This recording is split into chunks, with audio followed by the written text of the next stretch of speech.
అత్తమ్మ టీవీకి స్వాగతం. అత్తమ్మ టీవీలో ఈరోజు ఎంతో రుచికరమైన బాదం హల్వా ఎలా తయారు చేయాలో నేర్చుకుందాం. దీని తయారీ కోసం కావలసిన పదార్థాలు: బాదం పప్పులు 1 కప్పు, దీనికి సమానంగా 1 కప్పు పంచదార, బాయిల్ చేసుకున్న పాలు 1/2 కప్పు, నెయ్యి 1/2 కప్పు, యాలకులు 3, వాటర్ 1/2 కప్పు. ఈ ఇంగ్రీడియంట్స్ అన్నీ పక్కన పెట్టుకోండి. అవసరం అనుకుంటే కొద్దిగా ఎల్లో ఫుడ్ కలర్ వేసుకోవచ్చు. ఇప్పుడు తయారీ విధానం నేర్చుకుందాం. ముందుగా బాదం పప్పుల్ని 6 గంటల పాటు నీటిలో నానబెట్టుకోవాలి. ఎందుకంటే ఇవి బాగా నాని తొక్క బాగా రావాలి. చూసారు కదా, నానిన తర్వాత బాదం పప్పుల్ని ఈ విధంగా పీల్ చేసుకోవాలి. దాని తొక్క ఈజీగా వస్తుంది. అందుకని మనం 5-6 గంటలు లేదా ఓవర్ నైట్ నానబెట్టుకుంటే ఇంకా ఈజీగా దాని తొక్క అంతా బయటకు వస్తుంది. ఈ విధంగా బాదం పప్పుల్ని తొక్క తీసి పక్కన పెట్టుకోవాలి.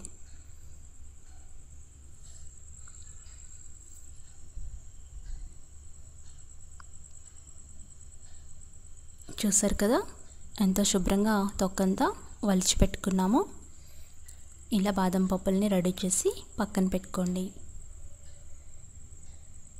తర్వాత ఒక మిక్సీ జార్లో పీల్ చేసుకున్న బాదం పప్పులు వేయాలి.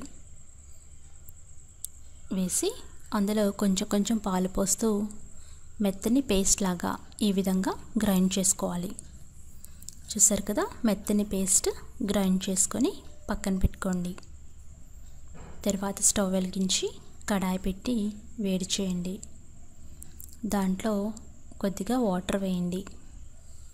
వాటర్ కాగిన తర్వాత పంచదార వేసి పాకం పట్టుకోవాలి.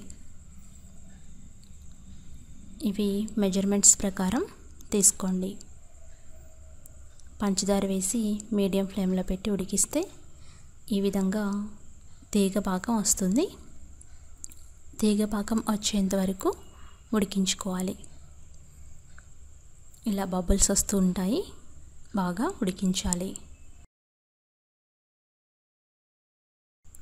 ఈ విధంగా తిప్పుకుంటూ పాకం పట్టండి.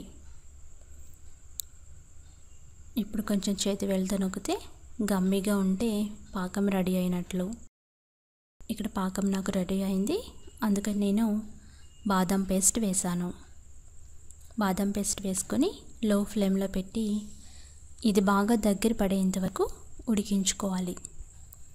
ఈ హల్వా కాస్త ఓపికగా చేసుకోవాలి.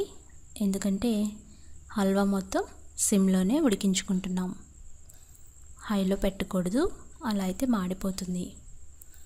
ఈ విధంగా ఉడుకుతూ ఉంటుంది హల్వా. ఇప్పుడు అందులో నెయ్యి వేయండి. నెయ్యి కొంచెం కొంచెంగా వేస్తూ తిప్పుకుంటూ ఉడికించుకోవాలి.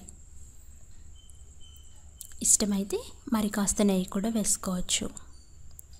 ఈ విధంగా తిప్పుకుంటూ హల్వా దగ్గర పడేంత వరకు లో ఫ్లేమ్లోనే ఉడికించుకోవాలి.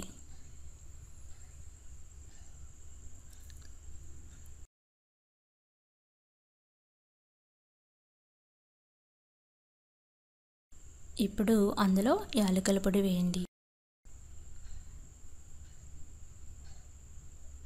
కావాలనుకుంటే కొద్దిగా ఎల్లో కలర్ పాలలో కలిపి వేసుకోవచ్చు.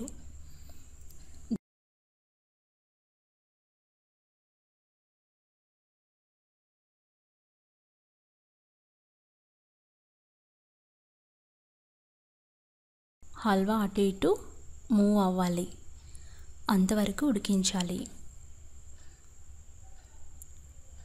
తిప్పుకుంటూ జాగ్రత్తగా సిమ్లోనే పెట్టి ఉడికించండి. కొంచెం కొంచెం నెయ్యి పోసుకుంటూ ఉడికించుకోవాలి.